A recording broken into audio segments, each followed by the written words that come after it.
Pertemuan tak terduga di dalam bus antar kota. Di dalam bus antar kota, aku bertemu kembali dengan mantan suamiku setelah 10 tahun berpisah. Pria yang telah menghancurkan keluarga kami dengan judi dan perselingkuhan. Berbeda dengan citranya yang kejam dulu, pria yang kutemui setelah 10 tahun ini tampak begitu menyedihkan, dan aku menangis saat mengetahui kebenaran mengejutkan yang tak pernah kubayangkan. Tekan tombol subscribe. Bersama cahaya emas, mari kita dengarkan kisah yang menyentuh ini. Cerita dimulai. Suatu sore di akhir musim kemarau, Sri Hartini duduk termangu menatap keluar jendela bus antar kota yang membawanya pulang dari kampung halamannya di Solo. Perbukitan yang mulai mengering karena musim kemarau berlalu dengan cepat, namun hati Sri terasa berat oleh percakapannya dengan sang ibu hari ini. Sri, kamu sekarang sudah tidak muda lagi. Tidak mudah hidup sendirian di usiamu, suara ibunya yang penuh kekhawatiran masih terngiang di telinganya.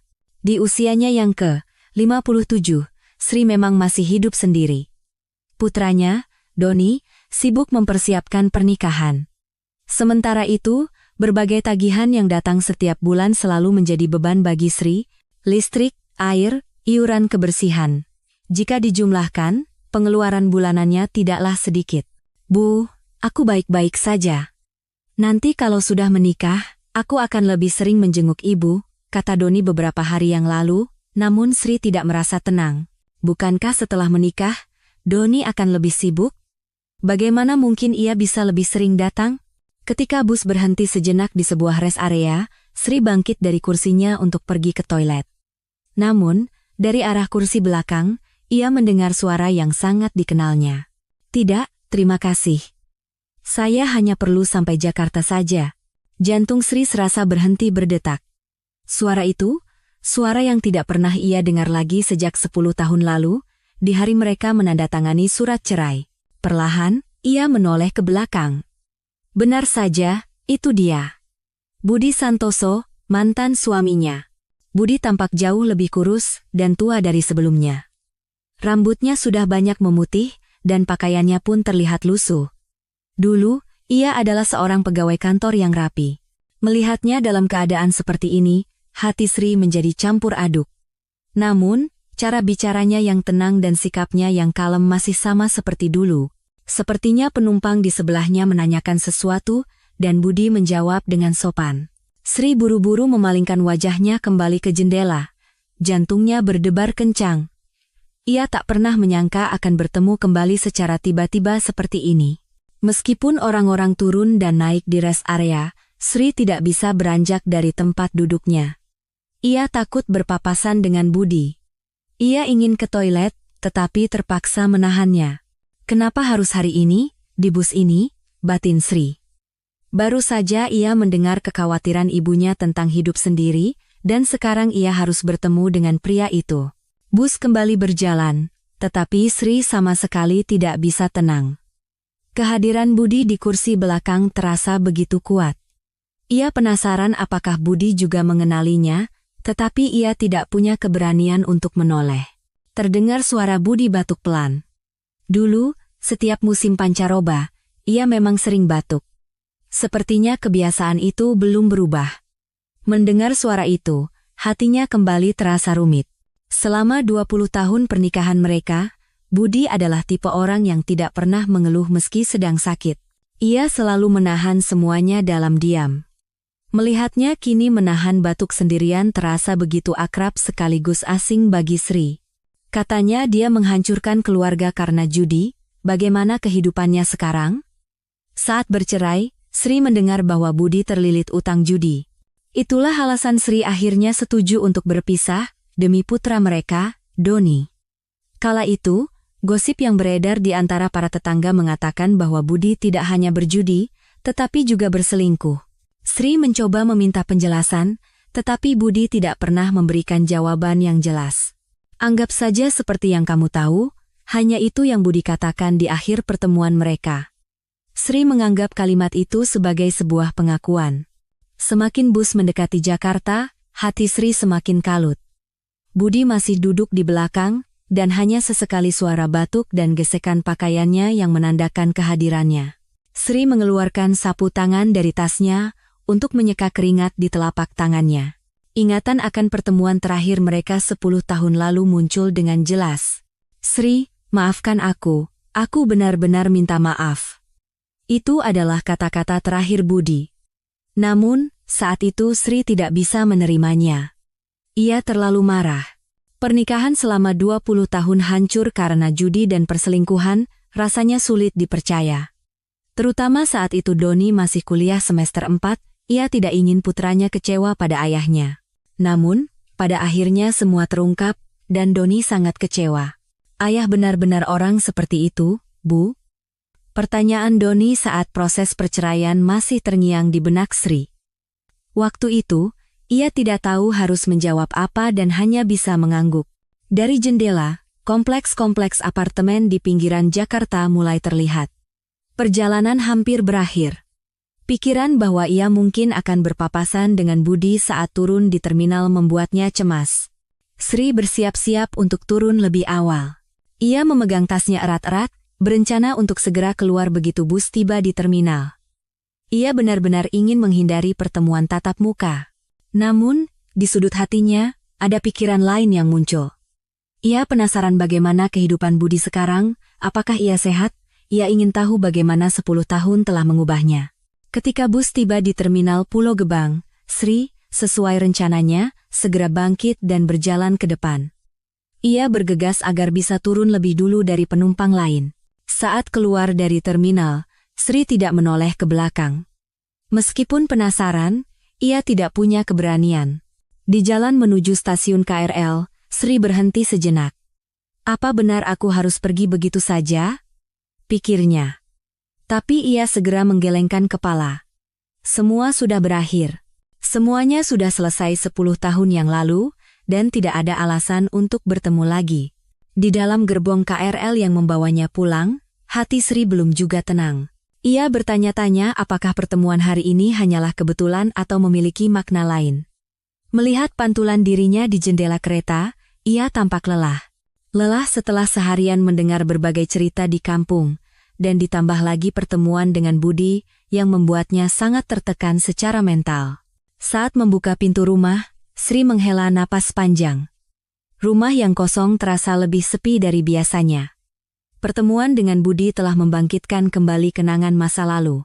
Sambil duduk di sofa ruang tamu, Sri mencoba merenungkan hari ini. Namun, yang terus berputar di benaknya hanyalah wajah Budi yang kuyu. Di mana dia tinggal sekarang, sendirian, atau bersama orang baru? Sri merasa aneh dengan pikirannya sendiri. Semuanya sudah selesai 10 tahun lalu, mengapa sekarang ia merasakan hal ini?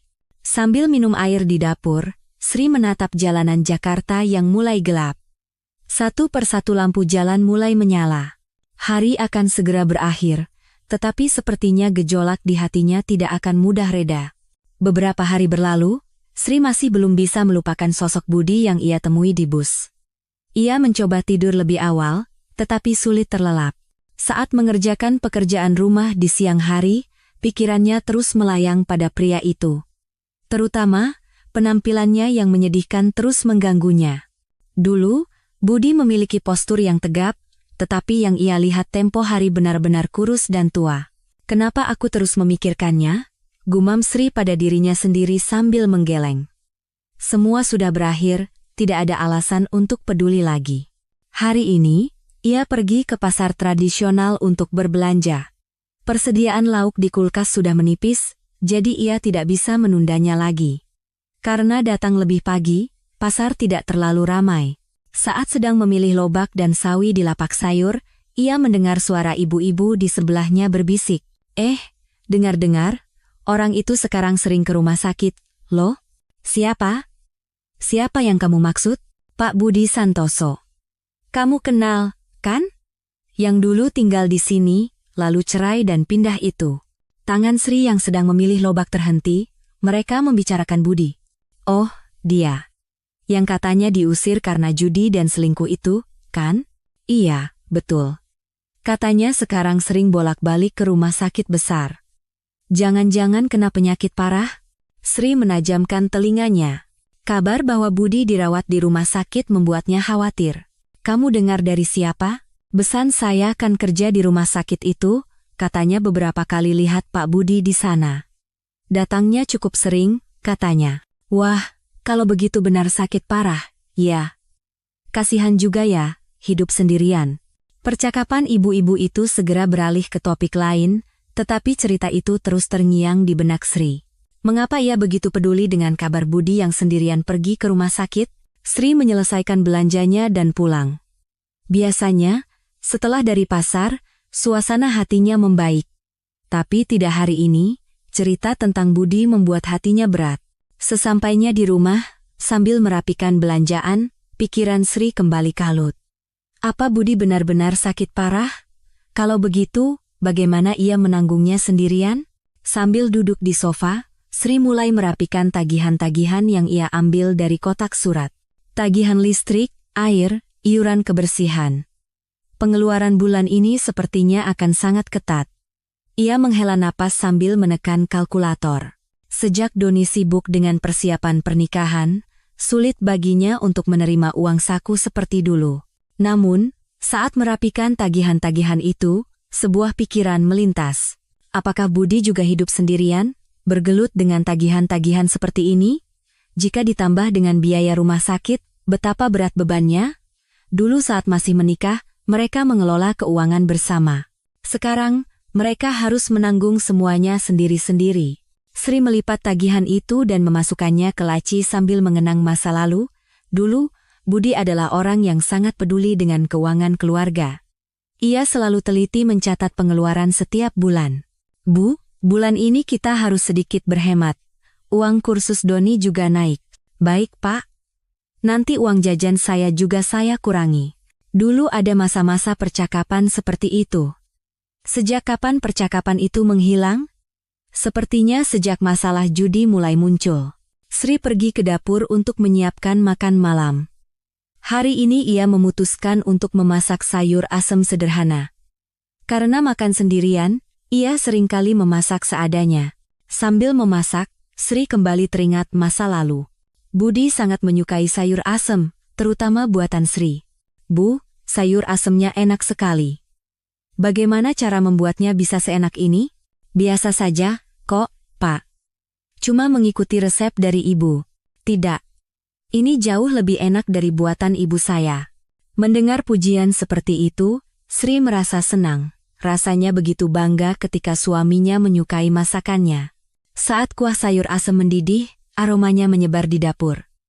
Aroma itu semakin membangkitkan kenangan masa lalu. Kenangan saat mereka bertiga makan bersama. Ketika Doni masih kecil, saat makan malam tiba, seluruh keluarga akan berkumpul di meja makan. Sesibuk apapun Budi di kantor, ia selalu berusaha untuk makan malam di rumah. Ayah, tadi di sekolah ada kejadian seru. Oh ya, apa yang seru, nak? Budi suka mendengarkan cerita Doni. Sekecil apapun ceritanya, ia akan mendengarkan dengan penuh perhatian. Sambil menuangkan sayur asem ke dalam mangkuk, Sri merasa kesepian. Sekarang, ia harus makan dalam diam, sendirian. Sambil makan di meja, hatinya tetap terasa berat. Ia terus bertanya-tanya apakah Budi benar-benar sakit, dan seberapa berat penderitaannya sendirian. Kenapa aku jadi sebegini pedulinya? Tanya Sri pada dirinya sendiri. Sudah 10 tahun bercerai, mengapa ia masih peduli padanya? Setelah selesai makan dan mencuci piring, Sri mengambil keputusan. Besok, ia akan pergi ke sekitar rumah sakit itu untuk memastikannya sendiri. Ia ingin tahu apakah Budi benar-benar dirawat di sana dan seberapa serius kondisinya. Hanya ingin tahu, tidak ada maksud lain, kata Sri pada dirinya sendiri, meskipun di sudut hatinya ada perasaan lain yang bergejolak. Entah itu rasa bersalah, khawatir, atau mungkin rindu. Setelah selesai mencuci piring, Sri menyalakan TV di ruang tamu. Ia mencoba menonton sinetron malam seperti biasa, tetapi tidak bisa fokus. Pikirannya lebih banyak tertuju pada Budi daripada cerita para tokoh di layar kaca. Di sinetron, ada adegan pasangan parubaya yang sedang bertengkar. Sang suami menyembunyikan sesuatu dari istrinya. Melihat adegan itu, Sri tiba-tiba berpikir, jangan-jangan Budi juga menyembunyikan sesuatu sebelum kami bercerai? Bukan hanya masalah judi, mungkin ada hal lain? Saat itu, karena terlalu marah, ia tidak pernah mencoba mendengarkan penjelasan Budi dengan baik. Ia hanya menganggap semua gosip itu benar dan memutuskan untuk bercerai. Seharusnya dulu aku mendengarkan ceritanya dengan lebih sabar, pikir Sri. Ia merasa aneh dengan dirinya yang berpikir seperti ini. Sudah 10 tahun berlalu, apa gunanya menyesal sekarang? Namun, bayangan Budi di bus beberapa hari lalu terus muncul di benaknya. Melihatnya begitu kuyu dan tampak menderita, ia merasa ada sesuatu yang salah. Sri mematikan TV dan berbaring di tempat tidur. Tetapi, ia sulit tidur. Pikiran tentang apa yang harus ia katakan jika bertemu Budi besok di rumah sakit membuat kepalanya pusing. Selama lebih dari seminggu, Sri tidak bisa berhenti memikirkan Budi. Cerita tentang rumah sakit yang ia dengar di pasar terus mengganggunya. Akhirnya, Sri memutuskan untuk pergi ke rumah sakit itu sendiri. Hari ini cuacanya agak dingin. Angin akhir musim kemarau menyelinap masuk melalui celah pakaiannya, membuat Sri merapatkan kardigannya. Ia naik bus menuju rumah sakit besar di pusat kota. Setibanya di rumah sakit, suasana cukup ramai. Lobi dipenuhi oleh pasien di kursi roda dan keluarga mereka. Sri bingung harus mulai dari mana. Ia memutuskan untuk menunggu di dekat meja informasi di lantai 1, berharap Budi akan muncul. Namun, setelah menunggu 1 jam, Budi tidak terlihat. Sri memutuskan untuk berjalan-jalan di sekitar rumah sakit. Ia duduk di bangku depan pintu masuk utama, mengamati orang-orang yang keluar masuk. Beruntung, sekitar pukul 2 siang, ia melihat Budi keluar dari rumah sakit. Sri terkejut dan langsung bangkit dari bangku. Budi terlihat lebih lemah dari yang ia lihat di bus beberapa hari lalu. Cara berjalannya tidak lagi tegap, dan wajahnya sangat pucat. Sri mulai mengikutinya dari kejauhan. Ia ingin tahu kemana Budi pergi dan bagaimana kondisinya. Budi berdiri di halte depan rumah sakit, menunggu bus. Sri juga berdiri agak jauh, mengamatinya.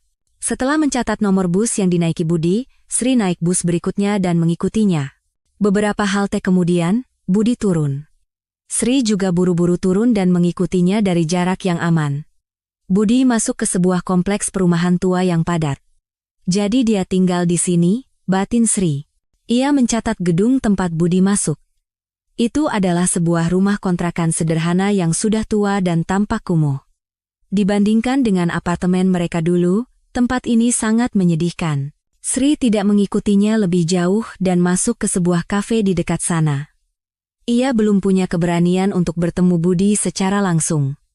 Sambil memesan kopi dan duduk di dekat jendela, ia termenung. Hidupnya benar-benar sulit. Melihat kondisi tempat tinggal Budi, jelas sekali ia tidak punya banyak uang. Jika harus menanggung biaya rumah sakit juga, pasti sangat berat. Setelah minum kopi, Sri kembali ke rumah sakit. Ia ingin tahu perawatan apa yang sedang dijalani Budi. Saat mencari kesempatan di dekat meja pendaftaran, ia mendengar suara seorang perawat yang sedang menelepon. Iya, betul. Dengan Bapak Budi Santoso? Kami menghubungi terkait tunggakan biaya pengobatan. Sri menajamkan telinganya. Biaya pengobatan Budi menunggak. Iya, Pak Budi memang meminta agar tidak menghubungi keluarga, tapi tunggakannya sudah 2 bulan. Suara perawat itu terdengar lebih jelas. Sri terkejut. Budi tidak mampu membayar biaya pengobatannya. Baik, akan kami sampaikan lagi kepada pasien. Perawat itu menutup telepon. Sri menjauh dari sana dan berdiri di sudut koridor. Hatinya terasa berat. Permintaan Budi untuk tidak menghubungi keluarga berarti ia tidak ingin Doni tahu tentang penyakitnya. Ia mencoba menanggung semuanya sendirian. Dalam perjalanan pulang, Sri memikirkan banyak hal. Mengapa Budi meminta untuk tidak menghubungi keluarga? Apakah ia tidak ingin membebani Doni? Setibanya di rumah, Sri duduk di sofa dan merenungkan kejadian hari ini. Tempat tinggal Budi yang sederhana, tunggakan biaya rumah sakit, dan permintaannya untuk tidak menghubungi keluarga. Apakah perceraian 10 tahun lalu benar-benar karena judi? Sri mulai ragu. Jika Budi benar-benar menghabiskan uangnya untuk judi, apakah ia akan kesulitan membayar biaya pengobatan seperti ini? Ia justru terlihat seperti orang yang diam-diam menanggung semuanya sendirian. Sri mencoba mengingat kembali beberapa bulan terakhir sebelum mereka bercerai. Saat itu, Budi juga tidak banyak bicara. Ia tidak pernah menjelaskan apa yang terjadi, hanya menerima semuanya dengan diam. "Pak, sebenarnya ada apa? Apa benar yang dikatakan orang-orang?" "Anggap saja seperti yang kamu tahu." Itu jawaban Budi. Saat itu, Sri menganggapnya sebagai pengakuan. Tapi sekarang, rasanya aneh. Jika seseorang benar-benar bersalah, bukankah ia akan mencoba membela diri? Budi sama sekali tidak menunjukkan sikap seperti itu. Sri pergi ke dapur untuk menyiapkan makan malam. Hari ini ia hanya merebus mie instan. Mengikuti Budi seharian membuatnya sangat lelah.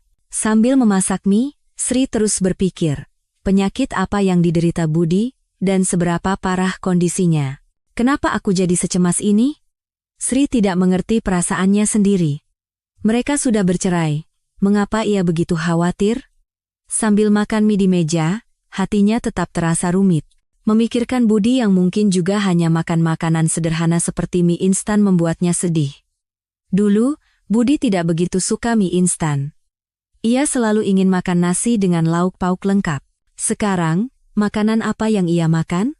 Selesai makan dan mencuci piring, Sri mengambil keputusan. Besok, ia akan menghubungi Doni dan bertanya tentang ayahnya. Ia ingin tahu apa pendapat Doni tentang Budi, dan apakah mereka masih berkomunikasi. Tapi di saat yang sama, ia juga khawatir. Sulit untuk menebak reaksi Doni. Saat perceraian, Doni sangat kecewa pada ayahnya. Sri menyalakan TV. Berita malam sedang membahas tentang sulitnya ekonomi. Masalah pekerjaan bagi kalangan parubaya, meningkatnya beban biaya kesehatan.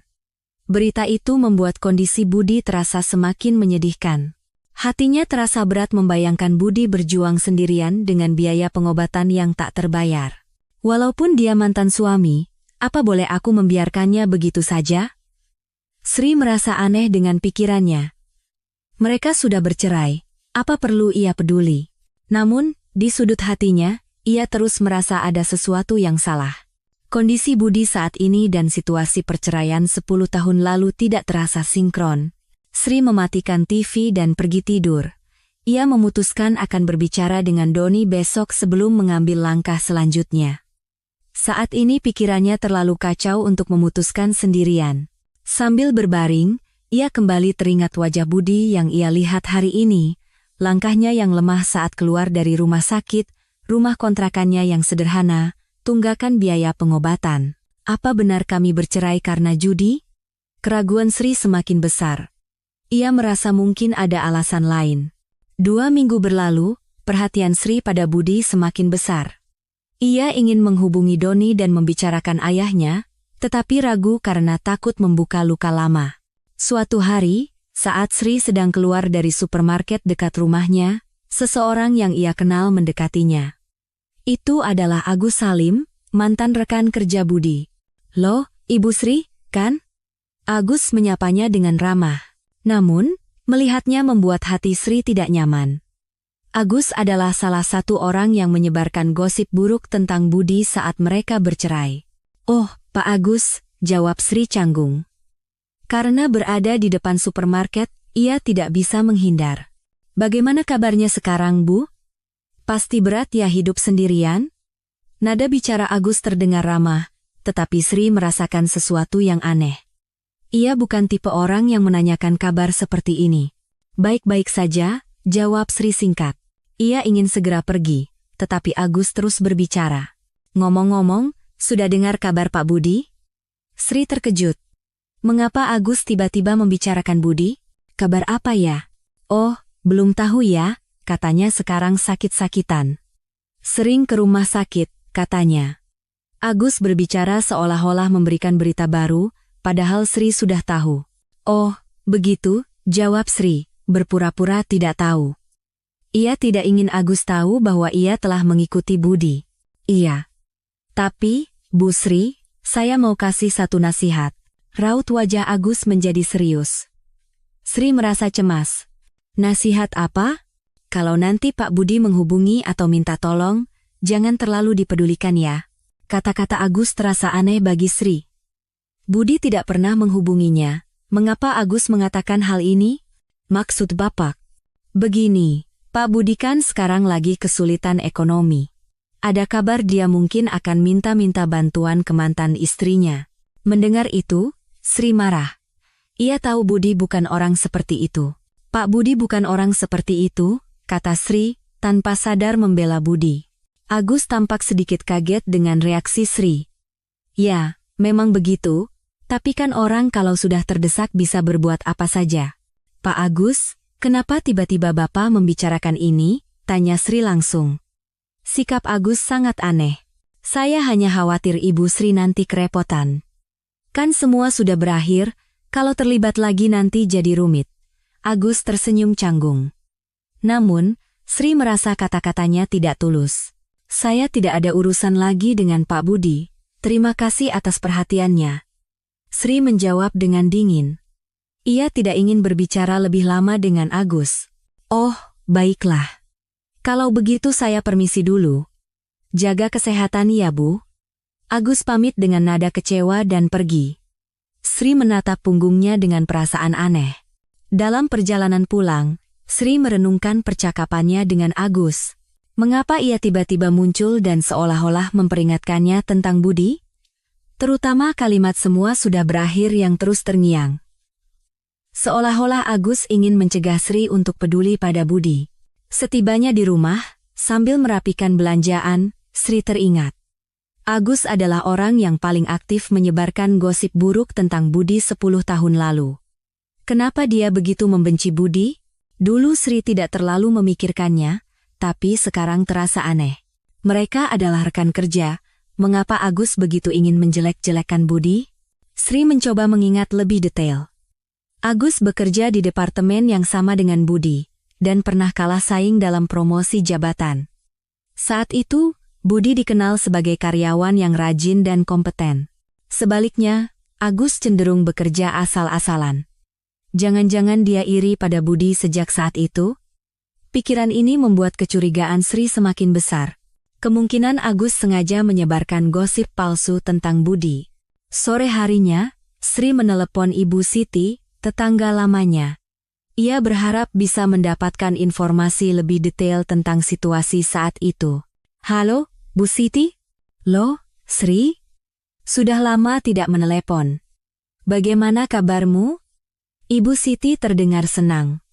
Mereka masih sesekali berkomunikasi setelah Sri pindah. Baik, Bu. Ibu juga sehat, kan? Alhamdulillah, baik. Tumben telepon, ada apa? Begini, Bu. Apa Ibu masih ingat kejadian 10 tahun lalu, waktu saya cerai? Ibu Siti terdiam sejenak. Ia tahu itu topik yang sensitif. Kenapa tiba-tiba membahas itu? Waktu itu kan banyak gosip tentang Budi. Apa Ibu tahu dari mana gosip itu berasal? Sejujurnya Ibu juga tidak tahu pasti. Tapi sepertinya orang yang bernama Agus Salim itu yang banyak bicara. Dugaan Sri benar. Agus sepertinya adalah sumber gosip itu. Agus Salim? Rekan kerja Budi itu? Iya, betul. Dia yang sering menjelek-jelekan Budi di lingkungan sini. Bilang dia judi, selingkuh, macam-macam. Mendengar itu, keyakinan Sri semakin kuat. Kemungkinan besar Agus sengaja menyebarkan gosip palsu. Lalu, apa kata Budi tentang gosip itu? Itu yang aneh. Budi tidak berkomentar apa-apa. Diam saja. Biasanya kalau orang tidak bersalah, pasti membela diri, kan? Sri berpikir.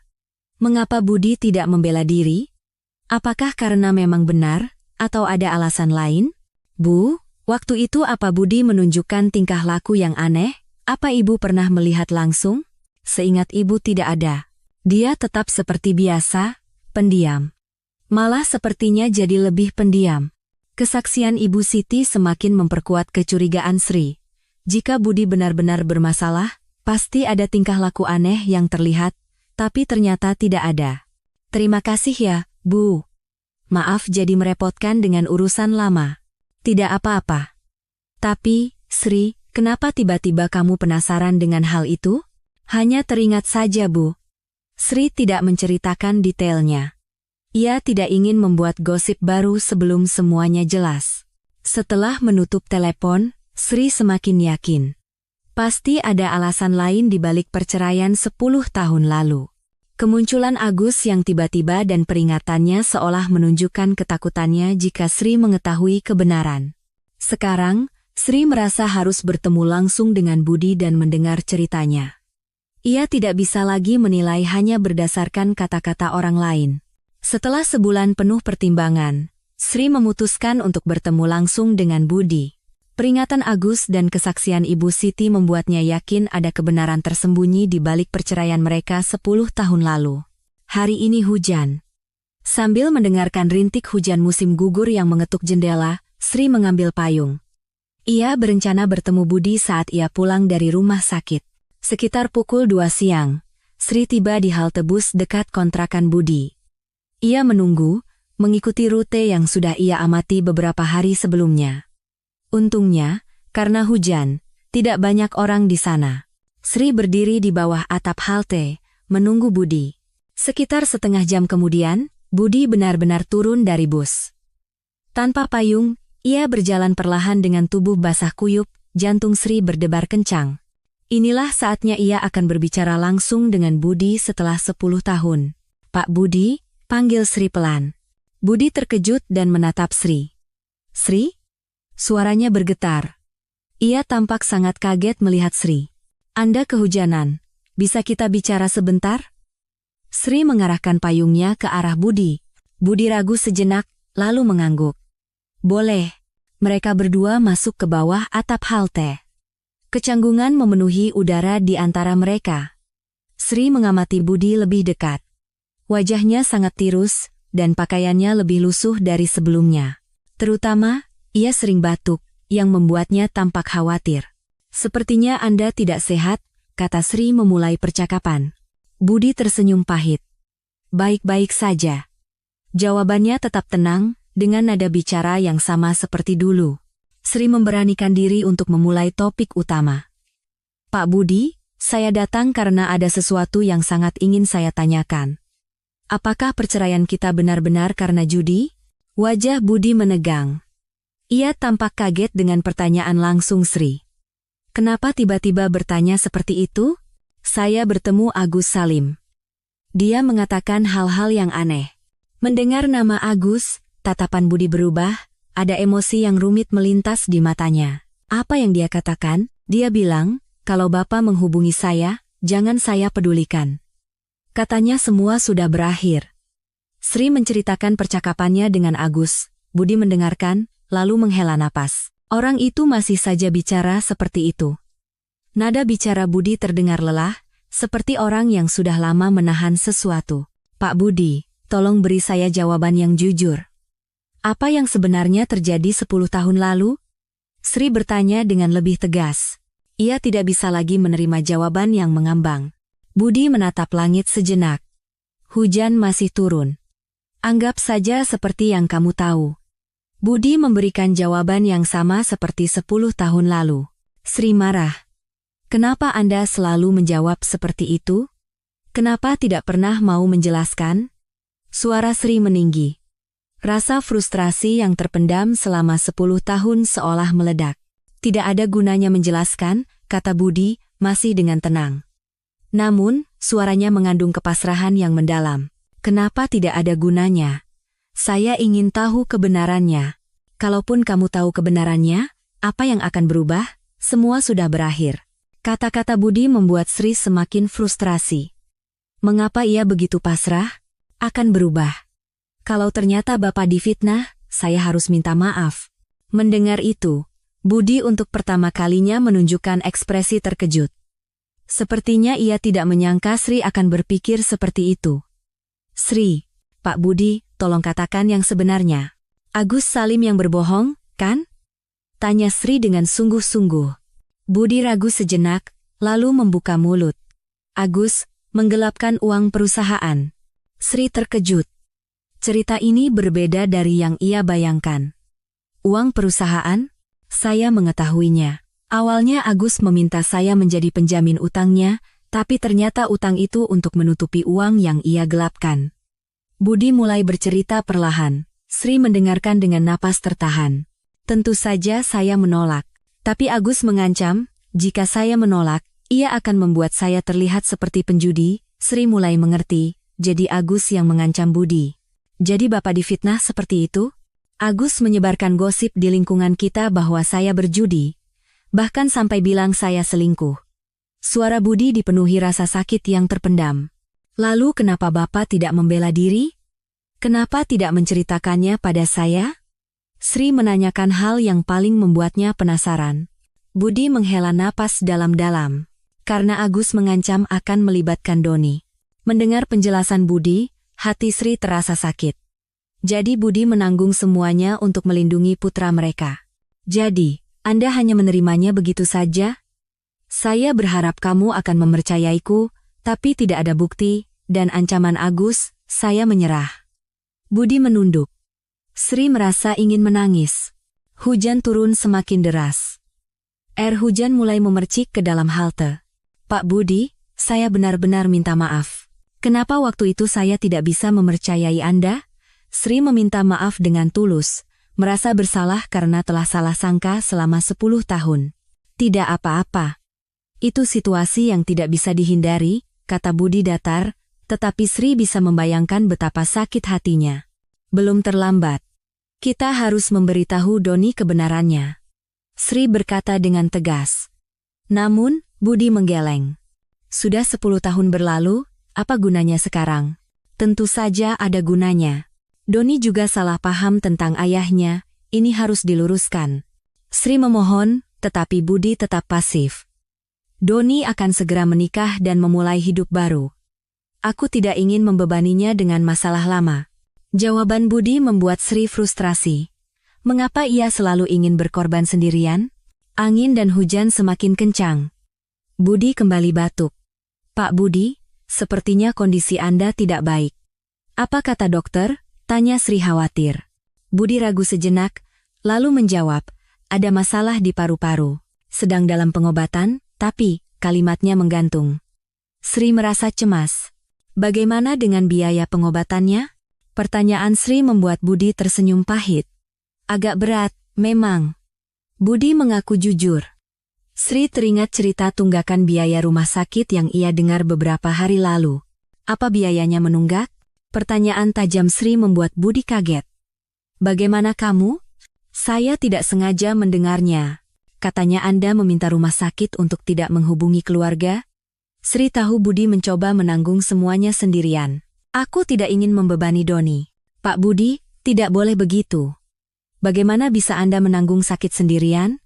Sri merasa frustrasi dengan keras kepala Budi. Sama seperti 10 tahun lalu, ia selalu ingin menyelesaikan semuanya sendiri. Hujan mulai masuk ke dalam halte. Mereka bergeser lebih ke dalam. Sri, aku baik-baik saja. Aku bisa mengatasinya sendiri. Budi masih bersikeras, tetapi Sri tahu itu hanya kebohongan. Meskipun Anda bilang baik-baik saja, saya tidak bisa pura-pura tidak tahu lagi, Sri berkata dengan tegas. Sekarang setelah ia tahu kebenarannya, ia tidak bisa tinggal diam. Budi menatap Sri dengan kaget. Maksudmu? Saya akan memberitahu Doni kebenarannya. Dan saya akan membantu pengobatan Bapak. Mendengar itu, Budi menggeleng. Jangan. Aku tidak ingin kamu ikut susah karenaku. Ini bukan susah, ini hal yang wajar. Sri berkata dengan yakin. Namun, Budi terus menolak. Sri, tolong jangan lakukan itu, semua sudah berakhir. Belum berakhir. Sesuatu yang salah harus diluruskan. Percakapan mereka menemui jalan buntu. Sri ingin membantu, tetapi Budi terus menolak. Saat itu, sesuatu jatuh dari saku Budi, terbawa angin, benda itu bergulir ke kaki Sri. Sri hendak memungutnya, tetapi Budi lebih cepat mengambilnya. Namun, Sri sempat melihat bahwa itu adalah selembar tiket bus yang lusuh. Itu apa? Tanya Sri, tetapi Budi tidak menjawab dan memasukkannya ke saku. Hujan mulai reda. Budi memanfaatkan kesempatan itu untuk bangkit. Saya permisi dulu. Ia buru-buru ingin pergi. Sri ikut bangkit. Pak Budi, kita tidak bisa mengakhirinya seperti ini. Sri, tolong biarkan aku pergi, mohon Budi, tetapi Sri tidak menyerah. Tidak bisa. Karena sekarang saya sudah tahu kebenarannya. Mendengar kata-kata terakhir Sri, Budi berjalan pergi menembus hujan. Sri menatap punggungnya dengan hati yang berat. Namun, di saat yang sama, tekadnya sudah bulat. Ia tidak akan membiarkan Budi menderita sendirian lagi. Dengan keyakinan yang cukup, Sri merasa harus memberitahu Doni kebenarannya. Sekeras apapun Budi menolak, putranya berhak tahu yang sebenarnya tentang ayahnya. Beberapa hari kemudian, Sri menelepon Doni. Meskipun sibuk dengan persiapan pernikahan, Doni menjawab telepon ibunya. "Bu, ada apa?" Suara ibu terdengar aneh. Doni merasakan ada sesuatu yang serius dari nada bicara Sri. "Doni, bisa kita bertemu? Ada yang ingin ibu bicarakan." "Tentang apa, Bu? Tidak bisa lewat telepon saja? Ini harus dibicarakan langsung. Penting." Nada serius Sri membuat Doni mulai khawatir. Biasanya ibunya seperti ini jika ada masalah besar. "Baik, Bu. Besok malam saya ke sana." Malam berikutnya, Doni datang ke rumah Sri bersama tunangannya, Dewi. Sri sebenarnya hanya ingin berbicara dengan Doni, tetapi Doni membawa Dewi bersamanya. "Malam, Bu," sapa Dewi dengan sopan. Sri menyukai Dewi, tetapi hari ini rasanya kurang tepat. Ia harus membicarakan masalah keluarga yang sangat pribadi. "Malam, Dewi. Tapi, hari ini ibu ada urusan yang ingin dibicarakan berdua saja dengan Doni," kata Sri hati-hati. Namun, Doni menggeleng. "Bu, Dewi kan sebentar lagi juga jadi keluarga kita. Apa yang perlu dirahasiakan? Dia boleh dengar, kan?" Kata-kata Doni membuat Sri serba salah. Tapi, karena Dewi pada akhirnya juga akan tahu, ia pikir tidak apa-apa jika mendengarkan bersama. Duduk di sofa, Sri bingung harus memulai dari mana. Meluruskan fakta yang telah salah dipahami selama 10 tahun bukanlah hal yang mudah. "Doni, bagaimana pendapatmu tentang ayahmu?" tanya Sri hati-hati. Wajah Doni langsung mengeras. "Kenapa tiba-tiba membahas ayah? Hanya ingin tahu." "Ibu kan tahu, aku tidak akan pernah bisa memaafkan ayah." Suara Doni dipenuhi amarah yang terpendam.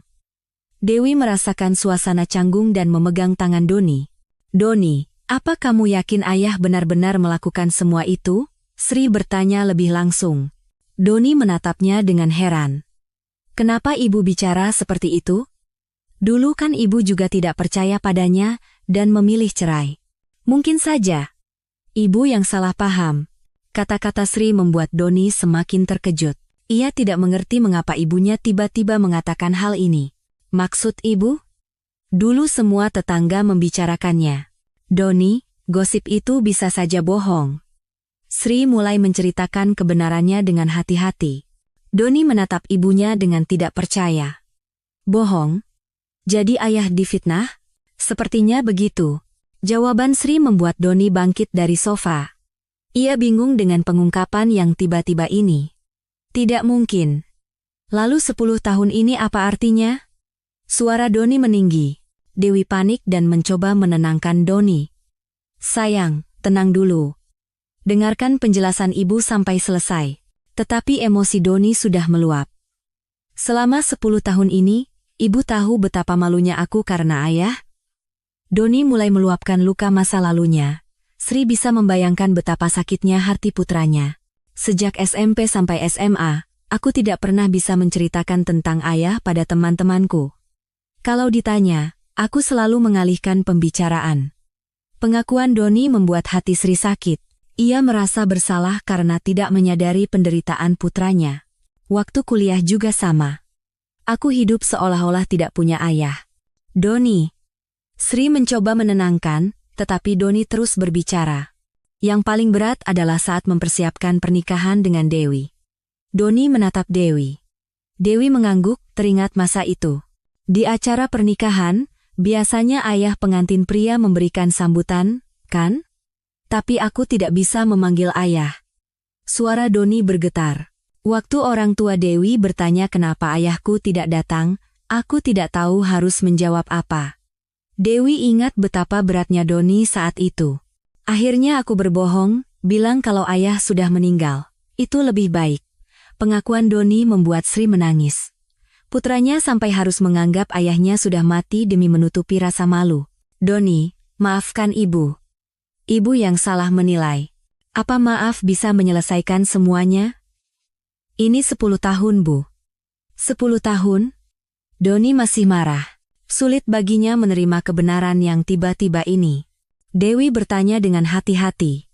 Jadi, Bu, apa benar ayah difitnah? Sepertinya begitu. Ada orang jahat lain di baliknya. Sri menjelaskan secara singkat tentang Agus Salim. Dewi terkejut, tetapi Doni masih sulit percaya. Lalu kenapa ayah tidak membela diri? Kenapa dia diam saja? Menjawab pertanyaan Doni, Sri menyampaikan pesan budi. Dia ingin melindungimu.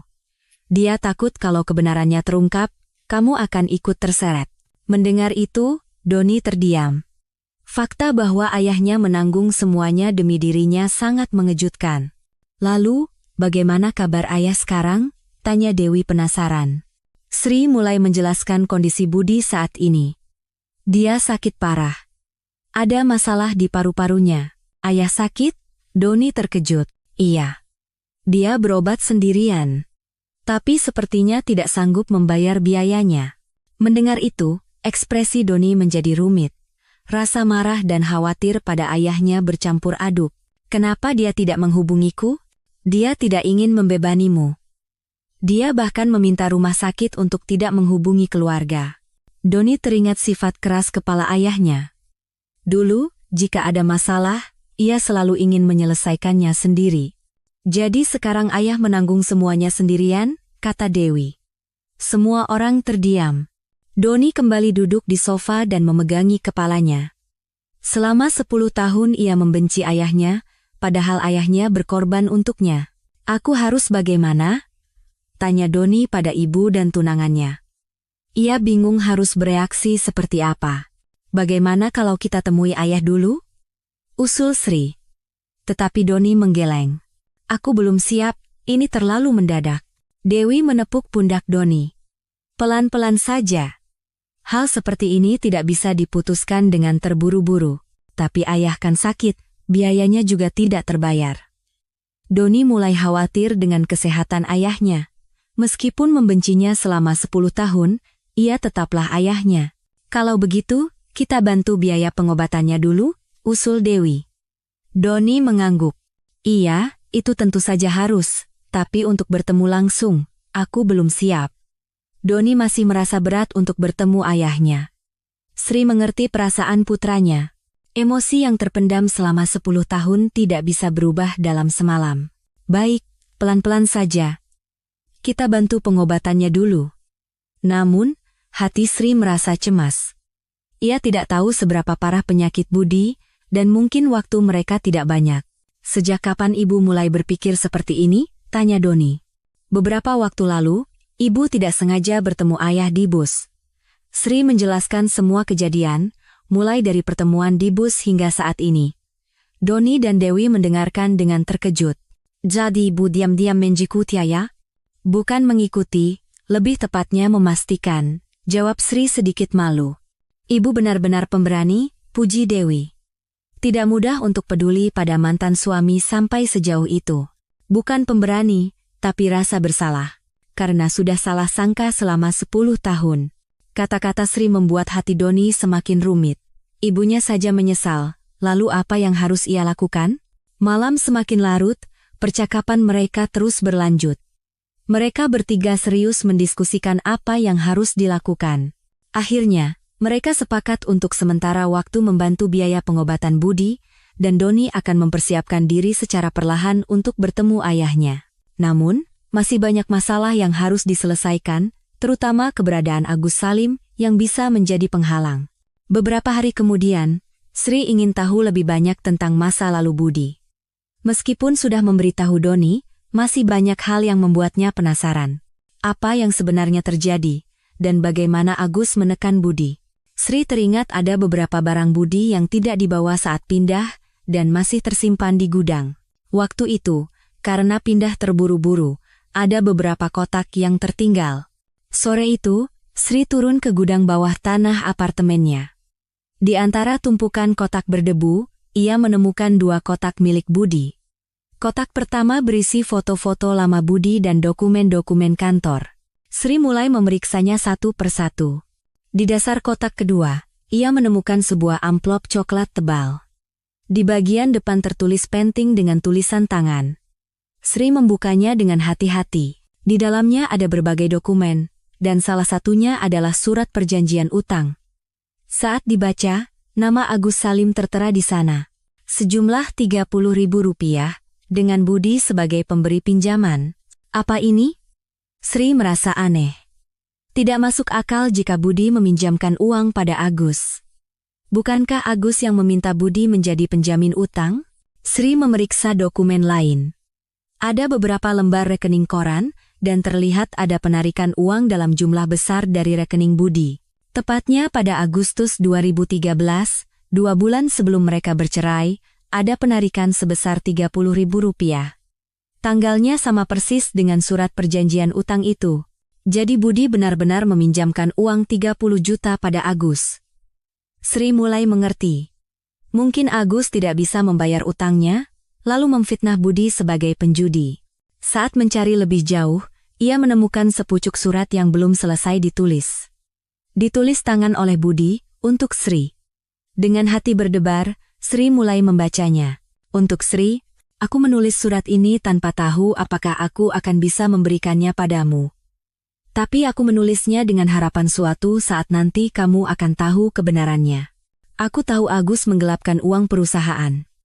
Awalnya aku kira itu kesalahan, tapi ternyata ia melakukannya secara terencana. Jumlahnya sangat besar. Agus memintaku menjadi penjamin utang sebagai uang tutup mulut, atau ia akan menjadikanku seorang penjudi. Tentu saja aku menolak. Tapi ancamannya tidak berhenti di situ, ia bilang akan mengganggu Doni. Apa jadinya jika tersebar kabar bahwa ayahnya adalah kaki tangan penggelapan? Setelah berpikir panjang, aku memutuskan untuk berkorban. Aku meminjamkan 30 juta pada Agus, dengan syarat ia tidak akan mengganggu Doni. Tapi Agus mengingkari janjinya. Setelah menerima uang, ia terus menyebarkan gosip tentangku. Bahwa aku berjudi, bahkan selingkuh. Sri, aku berharap kamu mempercayaiku. Tapi tidak ada bukti, dan rasanya percuma saja bicara. Yang terpenting, aku takut Agus akan melibatkan Doni dan membuat semuanya rumit. Jadi, aku memutuskan untuk menerimanya. Jika kamu dan Doni bisa hidup tenang, menjadi orang jahat pun tidak masalah bagiku. Surat itu terputus di sana. Sri menangis membacanya. Ia bisa membayangkan betapa berat dan sakitnya Budi. Sri memeriksa dokumen lain. Ada beberapa memo terkait Agus, yang menunjukkan bahwa Budi pernah mencoba mengumpulkan bukti penggelapan Agus, tapi tidak ada bukti yang kuat. Sepertinya Agus melakukannya dengan sangat lihai. Kemudian, di dasar amplop, Sri menemukan sebuah buku catatan kecil. Sepertinya itu adalah buku harian Budi. Saat dibuka, tercatat kejadian dari Juli hingga September 2013, tepat sebelum mereka bercerai. 15 Juli. Agus datang lagi. Kali ini minta 50 juta. Aku bilang tidak masuk akal, ia mengancam akan melapor ke sekolah Doni bahwa aku adalah penggelap, apa yang harus kulakukan? 20 Juli. Tidak bisa tidur. Ingin cerita pada Sri? Tapi apa dia akan percaya? Malah akan semakin rumit. Aku harus melindungi Doni. 5 Agustus. Akhirnya meminjamkan 30 juta pada Agus. Itu dari uang muka sewa rumah kita. Aku berbohong pada Sri, bilang untuk investasi. Maafkan aku. 20 Agustus. Agus mengingkari janjinya. Setelah menerima uang, ia terus menyebarkan gosip. Orang-orang di lingkungan menatapku dengan aneh. 3 September. Sri membahas soal cerai. Sangat menyakitkan. Tapi sepertinya ini jalan satu-satunya. Lebih baik Sri dan Doni bebas daripada hidup seperti ini. 10 September. Menandatangani surat cerai. Sri menangis. Aku juga ingin menangis, tapi kutahan. Ingin menceritakan kebenarannya, tapi takut Doni akan kena imbasnya, jadi kutahan. Membaca buku harian itu, Sri mengerti betapa Budi menderita sendirian. Terutama, ia bisa membayangkan bagaimana perasaan Budi saat harus berbohong padanya. Di halaman terakhir, tertulis, akankah kebenaran terungkap suatu hari nanti? Jika hari itu tiba, akankah Sri dan Doni memaafkanku? Tidak, Aku tidak mengharapkan maaf. Cukup jika mereka mengerti. Cukup jika mereka tahu betapa aku mencintai kalian. Sri tidak sanggup membaca lebih lanjut. Air matanya terlalu deras hingga tulisan itu kabur. Fakta bahwa Budi menanggung semua ini sendirian selama 10 tahun begitu menyakitkan, dan rasa bersalah karena tidak mempercayainya menyelimutinya. Sambil merapikan dokumen-dokumen itu, Sri berpikir. Ia harus menuntut balas pada Agus. Ia harus membuat Agus membayar atas penderitaannya selama 10 tahun. Tapi di saat yang sama, ia juga harus berhati-hati. Agus bisa saja masih berbahaya. Sri memutuskan untuk menunjukkan semua bukti ini pada Doni, agar putranya bisa sepenuhnya memahami ayahnya. Dan yang terpenting, ia harus memberitahu Budi bahwa dokumen-dokumen ini ada. Mungkin Budi sedang mencarinya. Sri membawa amplop itu dengan hati-hati dan keluar dari gudang. Potongan kebenaran yang ditemukan setelah 10 tahun. Tapi kini ia merasa bisa meluruskan segalanya. Sambil naik ke atas, Sri menyusun rencana. Pertama, menunjukkan bukti ini pada Doni. Kemudian, bertemu lagi dengan Budi. Dan terakhir, menghadapi Agus secara langsung. Ia bertekad untuk mengungkap kebenaran yang tersembunyi selama 10 tahun ini. Beberapa hari setelah penemuan itu, Sri bertemu lagi dengan Doni, kali ini berdua saja. Bu, katanya ada penemuan penting? Doni menatap amplop yang dibawa ibunya dengan penasaran. Sri dengan hati-hati mengeluarkan surat perjanjian utang. Ini apa, Bu? Surat perjanjian utang. Ayahmu meminjamkan 30 juta pada Agus. Doni terkejut. 30 juta? Jadi ayah yang meminjamkan uang? Bukan hanya itu, baca ini juga. Sri memberikan surat yang belum selesai ditulis itu pada Doni. Wajah Doni semakin muram saat membacanya. Jadi ayah melakukan ini untuk melindungiku? Suaranya bergetar. Fakta bahwa ayahnya menanggung semuanya demi dirinya sangat mengejutkan. Benar, dan lihat buku harian ini juga. Sri menunjukkan bagian-bagian penting dari buku harian Budi. Doni menangis membaca pengakuan ayahnya. Aku benar-benar bodoh, selama ini aku membencinya. Doni, ini bukan salahmu. Saat itu kita semua tidak tahu. Sri mencoba menghibur putranya, tetapi Doni terus menyalahkan diri sendiri. Lalu sekarang apa yang harus kita lakukan? Apa bukti ini bisa digunakan untuk melaporkan Agus?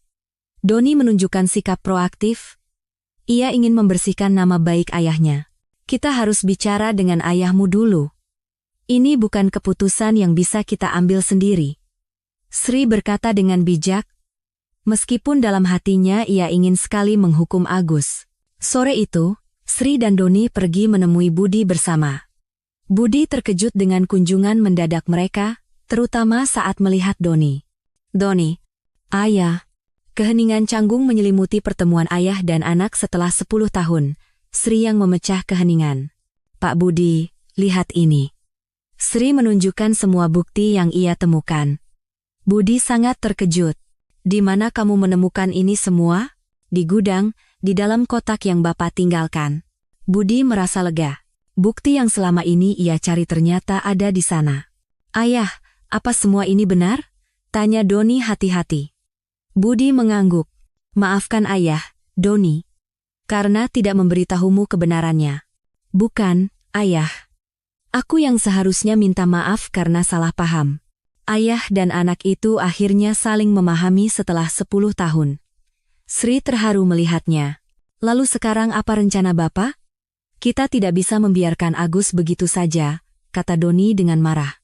Budi berpikir sejenak, lalu berkata, sebenarnya, beberapa hari yang lalu, aku sudah melapor. Sri dan Doni terkejut. Melapor? Iya. Aku sudah melaporkan penggelapan Agus ke perusahaan dan polisi. Budi menjelaskan bahwa setelah bertemu Sri, ia mendapatkan keberanian untuk melapor. Jadi sekarang sedang diselidiki? Iya, penyelidikan sudah dimulai. Tapi ku dengar Agus menyangkal semuanya. Kata-kata Budi sesuai dengan dugaan Sri. Agus bukan tipe orang yang mudah menyerah. Menyangkal? Padahal buktinya sebanyak ini. Seru Doni marah. Dengan adanya bukti, kebenaran pasti akan terungkap. Hanya masalah waktu. kata Budi dengan nada penuh harap, meski masih berhati-hati. Namun, kekhawatiran Sri menjadi kenyataan.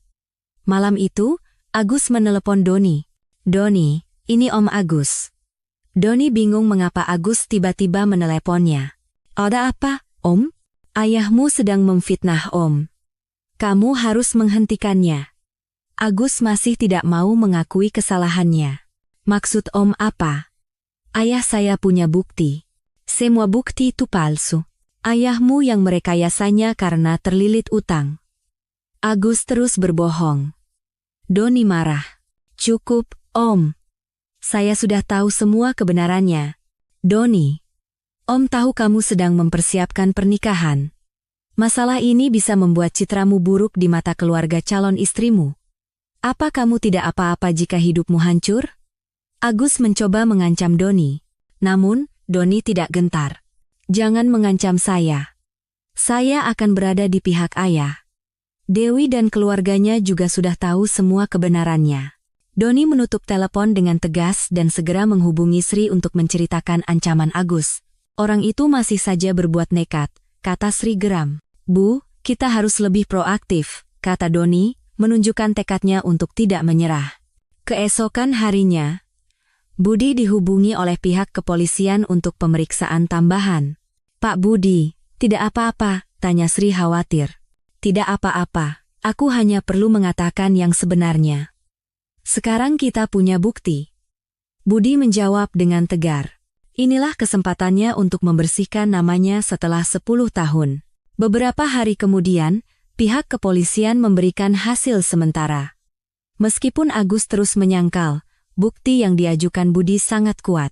"Mungkin butuh waktu, tapi kebenaran pasti akan terungkap," kata penyidik. Mendengar itu, Sri merasa lega. Dan yang terpenting, keluarga mereka kembali bersatu. Doni mulai sering menghubungi ayahnya dan aktif membantu biaya pengobatan. Sri juga ikut peduli dengan perawatan Budi. Meskipun sudah bercerai, sebagai mantan keluarga, ia ingin membantu. Kesehatan Budi pun berangsur membaik. Beban di hatinya terangkat, batuknya berkurang, dan wajahnya kembali cerah. Suatu hari, seorang perawat berkata pada Sri, pasien sekarang terlihat lebih ceria. Mungkin karena sering dikunjungi keluarga. Mendengar itu, Sri merasa bangga. Ia senang bisa menjadi kekuatan bagi Budi, meskipun terlambat. Doni juga menceritakan semua kebenarannya pada Dewi. Dewi senang kesalahpahaman tentang ayah Doni berakhir, dan mengusulkan untuk mengundang Budi ke pernikahan mereka. "Apa benar aku boleh mengundang ayah ke pernikahan kita?" tanya Doni hati-hati. "Tentu saja. Sekarang kamu bisa dengan bangga memperkenalkannya sebagai ayahmu." Kata-kata Dewi membuat Doni terharu. Ayah yang selama 10 tahun ingin ia sembunyikan, kini bisa ia perkenalkan dengan bangga. Penyelidikan terhadap Agus terus berjalan, tetapi keluarga mereka sudah mengetahui kebenarannya. Itu sudah cukup. Nama baik Budi telah pulih di mata keluarganya, dan itulah yang terpenting. Namun, di antara Sri dan Budi, masih ada perasaan yang belum terselesaikan. Kerinduan dan rasa bersalah yang menumpuk selama 10 tahun, bagaimana cara menyelesaikannya, itu adalah masalah lain. Musim berganti. Penyelidikan terhadap Agus masih berjalan. Di antara Sri dan Budi, masih ada perasaan rumit yang belum terselesaikan. Suatu sore di musim dingin, Sri menghubungi Budi. Ia merasa tidak bisa lagi menunda pembicaraan yang terpendam di hatinya. "Pak Budi, ada waktu. Bisa kita bertemu sebentar?" "Ada apa?" Suara Budi terdengar sedikit cemas. "Ada yang ingin saya bicarakan." "Penting." Budi ragu sejenak, lalu setuju. "Bagaimana kalau di taman yang dulu sering kita datangi?" "Baik, 1 jam lagi di sana." Tiba di taman, Sri duduk di bangku menunggu Budi. Angin musim dingin terasa menusuk, tetapi hatinya lebih kalut, banyak sekali yang ingin ia sampaikan. Sejak bertemu kembali dengan Budi, setiap hari terasa baru. Perasaan yang terpendam selama 10 tahun mulai bergejolak kembali. Awalnya hanya rasa bersalah, tetapi lama-kelamaan ia sadar itu bukan segalanya. Saat Budi datang, Sri melihat penampilannya sudah jauh lebih baik. Wajahnya kembali segar. "Sepertinya kondisi Anda sudah jauh membaik," kata Sri. Budi mengangguk sambil duduk. Berkat bantuan Doni, aku bisa berobat dengan baik. Terima kasih. Suara Budi selalu hangat saat membicarakan putranya. Itu hal yang wajar. Doni sekarang sibuk persiapan pernikahan, tapi katanya sering memikirkan ayah. Wajah Budi berbinar. Benarkah? Iya. Katanya ia sangat ingin mendengar sambutan dari ayah di pernikahannya. Kata-kata Sri membuat Budi terharu. Impian yang ia pendam selama 10 tahun menjadi kenyataan. Pak Budi, ada sesuatu yang benar-benar ingin saya sampaikan. Sri berkata dengan serius. 10 tahun lalu, saya tidak mempercayai Anda. Saya benar-benar minta maaf. Mendengar permintaan maaf tulus Sri, Budi tersenyum pahit. Sri, dalam situasi saat itu, mau bagaimana lagi, aku juga tidak bisa menjelaskan. Tidak. Seharusnya saya lebih mempercayai Anda. Kita sudah hidup bersama 20 tahun, tapi saya hanya percaya pada gosip. Sri menyalahkan dirinya sendiri. Budi dengan hati-hati memegang tangan Sri. Setelah 10 tahun, tangan itu masih terasa hangat. Sri, aku justru berterima kasih. Berterima kasih? Iya. Berkat kamu, aku bisa berdamai dengan Doni. Jika kamu tidak menemukan kebenarannya, aku mungkin akan selamanya jauh dari putraku. Kata-kata Budi menghangatkan hati Sri, tetapi juga memunculkan perasaan lain. Apa Anda tidak membenci saya? Karena saya, Anda hidup menderita sendirian selama 10 tahun, terpisah dari keluarga. Suara Sri bergetar. Budi terdiam sejenak. Sri, itu adalah pilihanku. Bukan salahmu. Melihatmu dan Doni hidup tenang, itu yang terpenting bagiku. Mendengar itu, Sri menangis. Baru saat itulah ia menyadari betapa besar cinta Budi pada mereka. Pak Budi, Anda benar-benar bodoh. Kenapa menanggung semuanya sendirian? Sri, aku yang seharusnya minta maaf. Seharusnya aku lebih berani mengatakan yang sebenarnya. Budi juga mengakui kesalahannya. Tidak. Dalam situasi saat itu, Anda pasti tidak punya pilihan lain. Anda hanya ingin melindungi Doni. Mereka duduk dalam diam sejenak. Angin dingin berhembus. Budi melepaskan syalnya dan memberikannya pada Sri. Anda kedinginan. Tidak apa-apa. Pakailah. Nanti masuk angin. Perhatian kecil Budi membuat Sri berterima kasih. Dulu, Budi memang selalu seperti ini. Pak Budi, boleh saya bertanya satu hal lagi? Tentu. Selama 10 tahun ini, apa Anda benar-benar tidak pernah membenci saya? Budi berpikir sejenak, lalu menjawab jujur. Awalnya, aku sedikit kecewa. Karena kamu tidak mempercayaiku. Tapi seiring waktu, aku mengerti. Di posisimu, kamu tidak punya pilihan lain. Dan yang terpenting, aku lega kamu dan Doni tidak menderita karenaku. Budi masih saja memikirkan keluarganya. Sri merasa berterima kasih sekaligus kasihan. Anda terlalu baik. Itu yang membuat saya semakin merasa bersalah. Budi tersenyum malu. Bukan baik, tapi sudah seharusnya. Karena kita keluarga. Mendengar kata keluarga, jantung Sri berdebar. Meskipun sudah bercerai, Budi masih menganggap mereka keluarga. Pak Budi, sejujurnya, selama 10 tahun ini saya juga tidak pernah bisa melupakan Anda. Sri memberanikan diri mengungkapkan perasaannya. Budi terkejut. Benarkah? Iya, Anda selalu ada di sudut hati saya. Mungkin karena itu, hati saya begitu bergejolak saat melihat Anda di bus. Pengakuan Sri membuat Budi tidak percaya. Aku kira kamu sudah benar-benar melupakanku. Bagaimana bisa? Kita sudah hidup bersama 20 tahun. Sri tersenyum sedih. Sri. Untuk pertama kalinya, Budi memanggil namanya dengan lembut. Sejujurnya, aku masih mencintaimu. Pengakuan Budi membuat jantung Sri berdebar. Ia sudah menduganya, tetapi mendengarnya langsung terasa berbeda. Pak Budi, maaf. Seharusnya aku tidak mengatakan ini, tapi aku tidak bisa menyembunyikannya. Budi mencoba menjelaskan, tetapi Sri justru senang mendengarnya. Saya juga sama. Sri memberanikan diri membalas pengakuannya. Budi tidak percaya. Benarkah? Iya. Selama 10 tahun aku mencoba melupakan Anda, tapi tidak mudah. Tidak, aku tidak ingin melupakan Anda. Pengakuan Sri membuat Budi terharu. Mereka saling menatap, memastikan perasaan yang terpendam selama 10 tahun. Saat itu, Budi mengeluarkan sesuatu dari sakunya, sebuah tiket bus yang lusuh. Ini apa? Tiket bus dari hari pertama aku melihatmu lagi. Sejak hari itu, aku selalu membawanya, berharap suatu saat nanti bisa bicara denganmu lagi. Sri terkejut Budi menyimpan tiket itu. Bodoh sekali, kan? Sudah bercerai tapi masih menyimpan hal seperti ini, kata Budi sambil tersenyum. Bukan bodoh. Justru menyentuh. Budi tidak lagi menyembunyikan perasaannya. Setiap kali melihat tiket ini, aku teringat hari itu. Betapa terkejutnya kamu, dan betapa senangnya aku. Senang? Iya. Meskipun kaget, tapi di lubuk hatiku aku sangat senang, karena bisa melihatmu lagi. Pengakuan Budi membuat Sri menangis. Ternyata saat itu, perasaan mereka sama. Namun, Sri masih berhati-hati. Pak Budi, perasaan saya juga sama. Tapi, semuanya masih terasa rumit. Tentu saja. 10 tahun bukan waktu yang singkat. Budi mengerti. Jangan terburu-buru. Kita pikirkan pelan-pelan. Iya. Tapi yang pasti, sekarang kita tidak sendirian lagi, kata Sri dengan yakin. Benar. Sekarang kita punya satu sama lain untuk bersandar.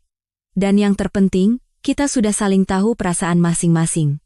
Itu sudah sangat berarti. Sri memegang erat tangan Budi. Meskipun sudah saling memahami, mereka masih berhati-hati. Waktu 10 tahun tidak bisa dilewati dalam semalam.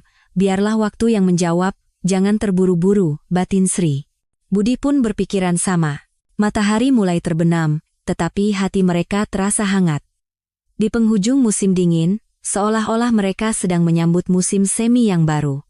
Pak Budi, di pernikahan Doni nanti, Bapak benar-benar akan datang, kan? Tentu saja. Pernikahan putraku. Saat itu, aku bisa dengan bangga berdiri sebagai seorang ayah. Kata-kata Budi membuat matanya berkaca-kaca. Rasanya seperti mimpi.